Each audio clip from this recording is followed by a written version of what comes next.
Hello, everyone. Welcome to today's episode on Crick Views. Oh wait, my YouTube. Welcome to Welcome. Repeat that.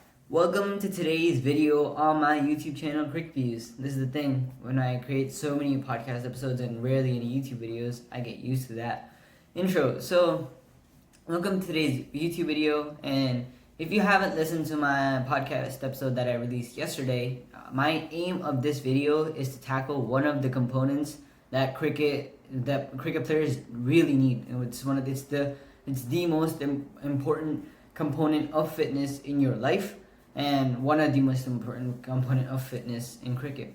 So you probably won't understand what a component of fitness is.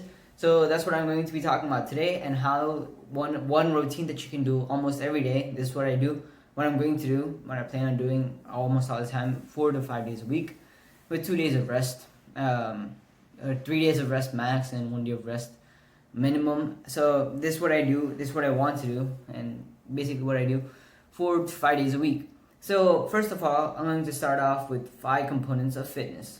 So the most important, actually I'm going to start off with the most important one that generally people consider to be the most important of your life, not even just cricket, which is cardiovascular endurance. And cardiovascular endurance, the dictionary definition is how efficient your heart is able to pump blood to your muscles.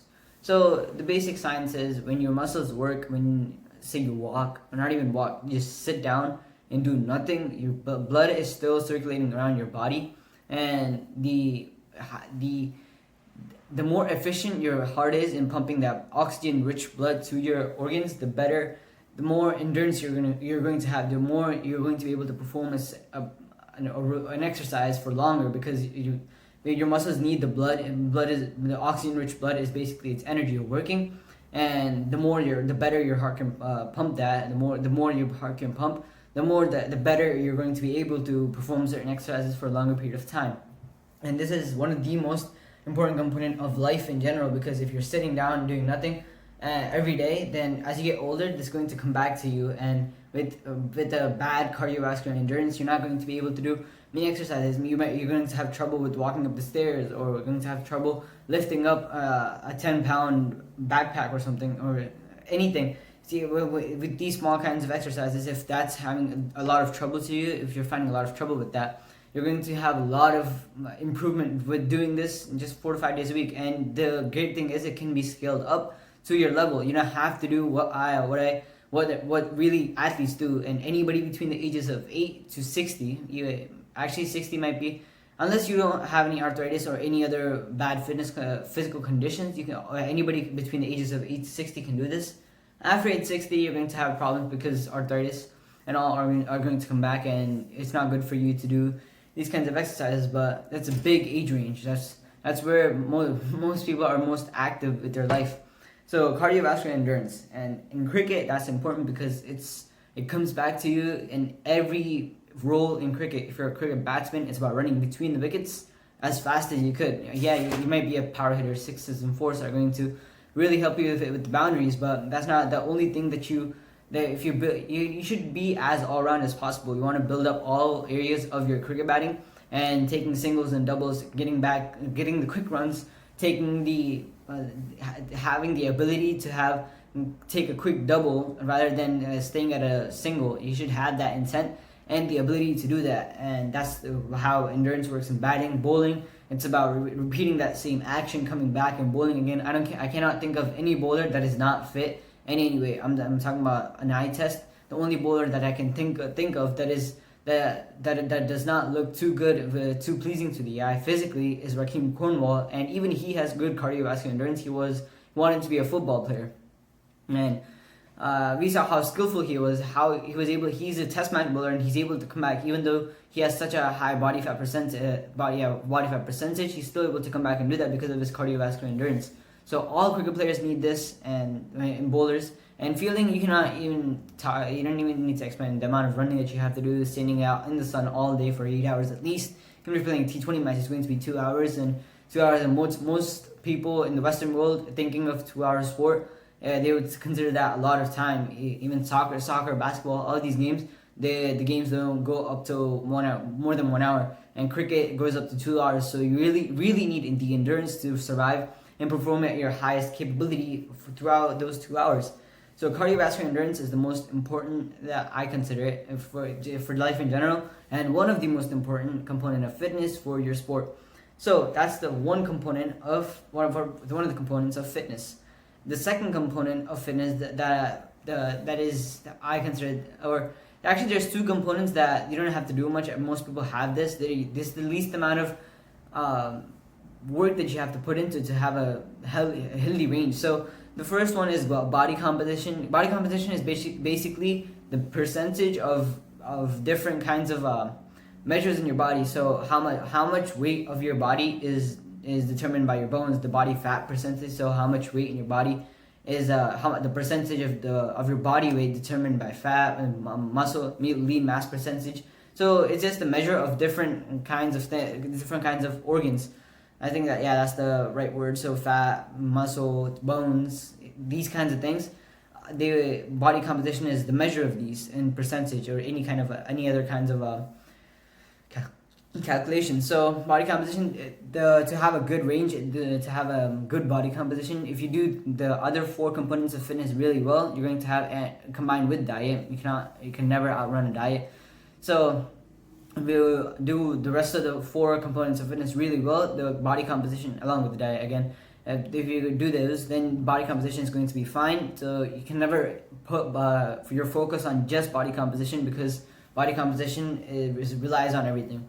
And the second one that you have to learn, that you don't need to put too much effort on. I mean, too much effort is not anything more than 10 minutes. I'm considering it a lot of time and effort into that component. So actually 10 minutes. Yeah, 10 minutes. And the second one is flexibility. Flexibility is the amount of range of motion that a joint can go through. If my hand is this, now if I have a good flexibility, if I have bad flexibility, this is the most I'll be able to go to. I'm talking about my wrist here, but it goes on to every part of your bone, every joint that you can think of, shoulder, elbow, or anything. If this was my hand, then if I have bad flexibility, I won't be able to go more than this. But if I have good flexibility, I could go way further, and all the way here, I can't go too much. But some people can make their fingers touch their back of they can make it touch their front of their wrist. So they have really high flexibility because they have a good range of motion around their wrist. They can go through a lot of range of motion around the wrist. So that's flexibility. So we're going to talk about cardiovascular endurance, flexibility, and body composition. Now the other two is muscular strength and muscular endurance. Muscular endurance is the ability of your muscle. So let's say I'm doing a bicep curl. So I'm taking a dumbbell and doing a bicep curl. It's the ability to do that for not at the highest maximum force. If I can do max 50 pounds of a bicep curl, I cannot do that. So 50 pounds, then if I have the ability to do, let's say, a 40-pound dumbbell, take a 40-pound dumbbell and do like 8 or 10 reps, 8 or 10 times without stopping in one go, without a big rest between each rep, then that means that's my muscular endurance, the ability to do an exercise again and again with not maximal force, a little lower than maximal force, sub-maximal force. Muscular strength is maximum force exerted by muscle. So like I said, bicep curl, if I can do 200-pound bicep curl, I cannot. My 200-pound bicep curl, and that's my muscular strength, the maximum amount I can do it. And cricket, that's why cricket, I consider it the most well-rounded sport. It involves all of these 5 components of body composition, flexibility, cardiovascular endurance, muscular strength, and muscular endurance. All of these 5 across your body. So there are sports like soccer where most of the muscular strength and endurance is with your legs, and most of the muscles that are in your legs. And there's sports like basketball, which is more of your wrist and less of your legs. There's running, but you don't have to put as much force as possible through your legs. So these sports don't need much, but the thing with cricket is it involves so many. Let's say you're a wicket keeper, you need that muscular strength and especially endurance if you're a wicket keeper to squat again and get up and again. And an average test match wicket keeper does 540 squats a day, and that's not even counting the extras and the wides and all. So you do so many squats. So that's why cricket is such a all-around sport, and there's not many people really dominating the sport unless they put in the effort. Or the only person that I can think of that is not, actually I can't even think of anybody, because the cricket is such a all-around sport that anybody who's performing, who's an all-rounder, who does good in batting, bowling, and fielding, none of them are not putting the effort. All of them are putting the effort to hit all these 5 components of fitness. So the component of fitness that we're going to be tackling today is cardiovascular endurance. So the best way that people do it is the easiest. Cardiovascular endurance, the thing is, you don't have to put much effort to get into a good level in cardiovascular endurance. But if you don't do it for 2 weeks, the studies have been done with like muscular strength and endurance. If you don't continue your training for about 3 weeks or 4, or not even that. Even if you don't do it for like a month, then you start to see muscle loss. Strength loss happens a little earlier, but muscle loss happens after like a month after you stop your training. But cardio, it's called VO2 max, and you'll quickly see your heart not having the ability to pump oxygen to your organs, muscles really quick, just after 2 weeks of not training. So this is really important to train cardiovascular endurance. Oh shit, it's already been 11 minutes. Okay, I'll talk for 2 more minutes and then we'll get to the exercise. So what I'm going to be doing today, the reason I still haven't revealed the routine is because I had to explain all of this and show you the importance.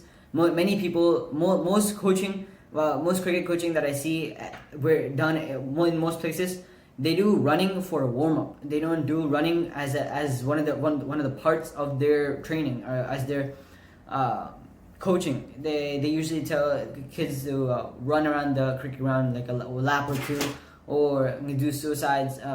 Do suicides in the 20 suicides or 15 suicides, something like that. Run between the wickets for a little period of time and then stop, and that's considered warm up. But the cardiovascular endurance is way more important than that, and that is why I'm going to be talking about the Yoyo Test and also the beep or the pacer test. These are 2. So beep or pacer test is 1, and then Yoyo Test is 2. So the teams like Sri Lanka, Australia do a 2-kilometer race, and they have to do that under 8 minutes and 30 seconds. So they have to run 2 kilometers under 8 minutes and 30 seconds. That's actually really hard. That's like I live in America, so we use the customary unit, so miles. So that's like 1.1. Well, it's like 1.2 miles or something like that. 1.2 or 3 miles in under 8 minutes and 30 seconds.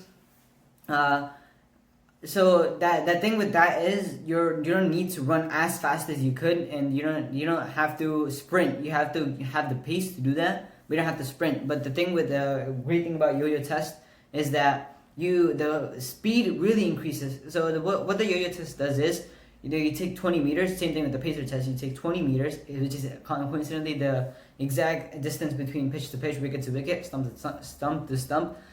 So you have to take that, and then with the Yoyo Test, there's an audio.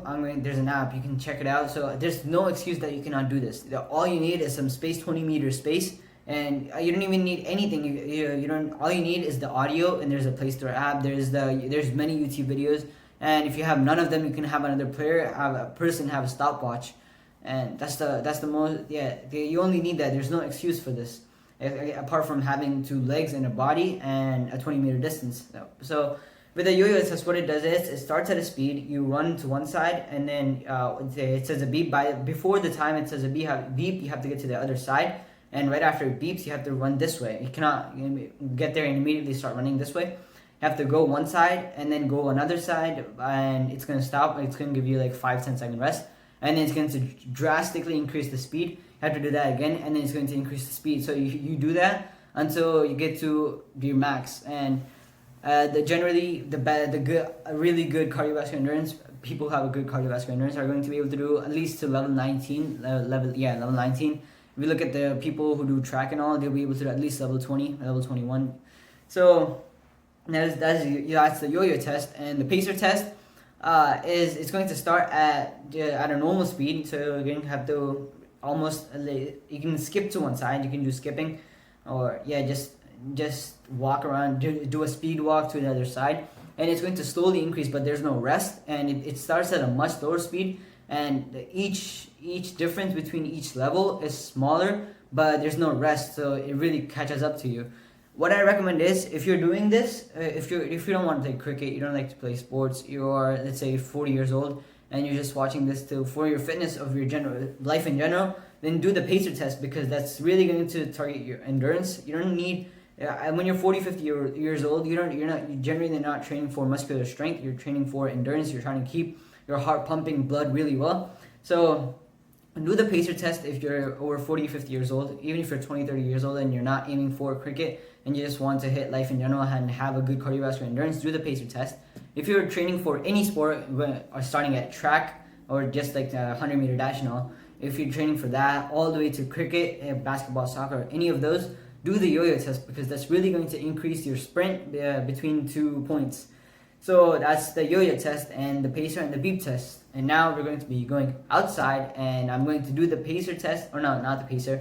I'm going to do the yo-yo test with you guys, with the audio running in the background. What I'm going to do is I'm going to do this almost every day, 4 to 5 days a week, like I said.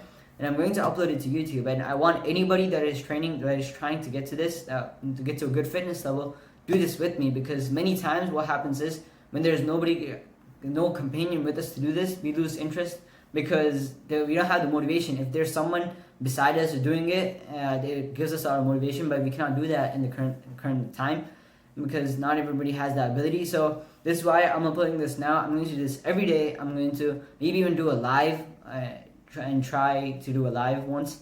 But I'm going to upload a video, and I want you to do this with me and improve. I don't have a good cardiovascular endurance. My mile, the time that I took to run a mile is 6 minutes and 40 seconds, which is average for my age. But for if I want to become a really good cricket player, I need to get much better than that. Which is why I'm starting off at